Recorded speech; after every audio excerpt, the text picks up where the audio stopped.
The next time a wave of intense irritation, anxiety, or fury surges through your system, do not try to fix it. Do not try to calm down. In that exact moment, you are standing at a critical architectural crossroad.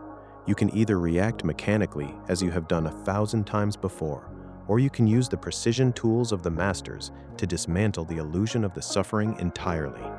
If you strip away the culture and look strictly at the mechanics of emotions, happiness, sadness, anger, despair, depression, you realize they are reading from the exact same blueprint. There is a hidden structural law of the universe that bridges the gap between everyday pressure and absolute internal silence. The ancient cosmic traditions call this framework a shift in density or perspective. The Sufi poets like Rumi and Hafiz called it love. The ancient sages of Advaita Vedanta called it awareness. They aren't describing different, faraway realms. They are trying to describe the architecture of your mind. To remain genuinely unshakable when an emotional torrent hits, you must move past abstract spiritual concepts and execute a rigorous, three-phase mechanical process right in the middle of the chaos. Imagine you are sitting in a high-stakes meeting or talking with a difficult family member, and they deliver a sharp, intentional insult directly to your character. Your default biological programming instantly takes over. Your heart rate spikes, your jaw locks, and your mind races to construct a brilliant, defensive counterattack to protect your honor. This is what the mystic George Gurdjieff called the sleeping machine, running on pure automation.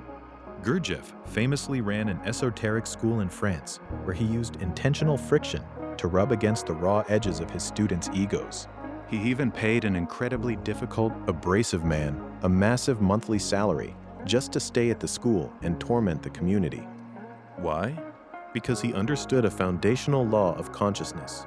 Without friction, there is no heat, and without heat, the mechanical self can never melt away. To break this mechanical loop, you do not try to change your thoughts. You introduce a deliberate physical shock to your system without breaking eye contact with the trigger. Tear your attention away from the external narrative and drive it straight into your inner world. Press your heels firmly into the floor. Feel the hard, cool texture of the table beneath your fingertips. Focus entirely on the physical gravity of your body occupying space. This aligns perfectly with the ancient wisdom of Paramahansa Yogananda, who taught that the life force must be consciously withdrawn from the external senses and redirected inward to achieve true self-mastery. By forcing your awareness into these raw, neutral physical sensations, you execute a mechanical redirection of energy. You pull the electrical current away from the brain's default mode network, starving the emotional reaction of the fuel it needs to explode outwardly. You have successfully paused the machine. With the external reaction temporarily halted, you are still left with a violent emotional storm raging inside your nervous system. Most people fail here because they try to suppress the internal pressure, forcing the energy down where it rots into resentment. This is where the alchemical philosophy found in timeless texts comes alive. These ancient texts speak of separating the earth from the fire, the subtle from the gross, with great capacity. In the architecture of your consciousness, your daily irritations are the heat, and your fragile, reactive ego is the base metal waiting to be dissolved.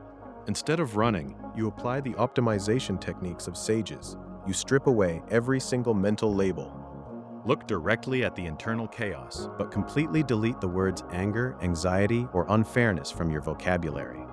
Treat the inner state as nothing more than an anomalous, objective biological data point happening inside a laboratory. This transitions your awareness into what philosophers and teachers refer to as the absolute neutral point. This philosophy teaches that circumstances are completely neutral. They do not have built-in meanings. The meaning you give them dictates the effect you receive. Ask yourself internally, if this feeling had no name, what is it actually doing in my body? When you look closely, you will discover that fury is not a personal tragedy. It is simply a tight contraction in the chest, a burning sensation in the throat, or a rapid, fluttering rhythm in your solar plexus. Do not try to soothe the tightness or alter the heat. You simply sit as the witness, granting this raw, physical energy absolute permission to burn in the wide open space of your attention. By isolating the emotion as a physical object rather than a personal identity, you cease to be the victim trapped inside the cage. You become the scientist observing the reaction. Now that the emotion is completely isolated as a physical object in your awareness, you apply the ultimate architectural lever, direct self-inquiry. While the physical sensation of the storm is vibrating in your chest, the mind will try to sneak back in, whispering that you are completely disrespected or that you are furious. Do not argue with this thought. Instead, use its momentum to execute a radical, 180-degree turn of your attention. This is a masterful application of universal polarization. Ancient metaphysical materials state that the universe provides catalysts, hardships, friction, and difficult people, not as accidents, but as precisely tailored opportunities to choose your orientation and polarize your consciousness.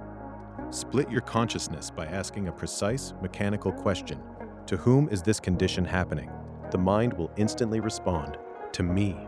Without a microsecond of delay, you strike directly at the root of that response. Who am I, and what is this me that is currently wounded?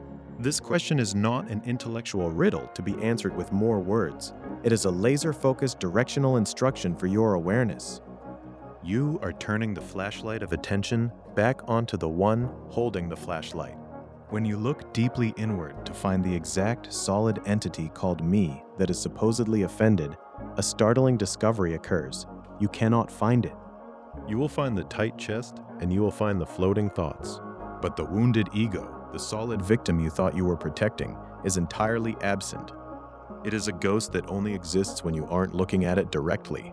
The ancient Sufi master Rumi spoke of this exact dissolution of the identity, framing love as a destructive, necessary architectural force that shatters the ego to reveal the divine light within.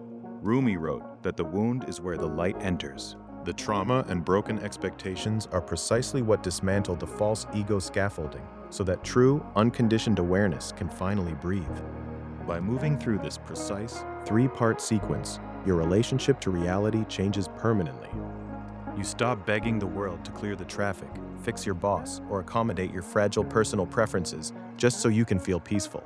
You begin to understand the deeper metaphysics behind profound, real-world spiritual awakenings, where encounters with a higher presence reveal that true internal alignment demands heart-centered consciousness, unity, and a complete mastery over fear. The external trigger did not create the anger inside you. It merely uncovered the unresolved chaos that was already sleeping in your subconscious. Reality is a perfectly calibrated training simulator. You are no longer trying to remain calm through sheer, exhausting willpower, nor are you participating in the fragile environmental simulation of artificial suppression. You have re-architected your entire position within the cosmos. You realize that you are the sovereign architect of your own awakening. You are no longer the turbulent, unpredictable weather of your emotional conditioning. You are the vast, unshakable sky in which the storm naturally appears, plays out, and ultimately dissolves into nothingness. The crucible is hot, the fire is real, but it can only burn away what was never truly you to begin with.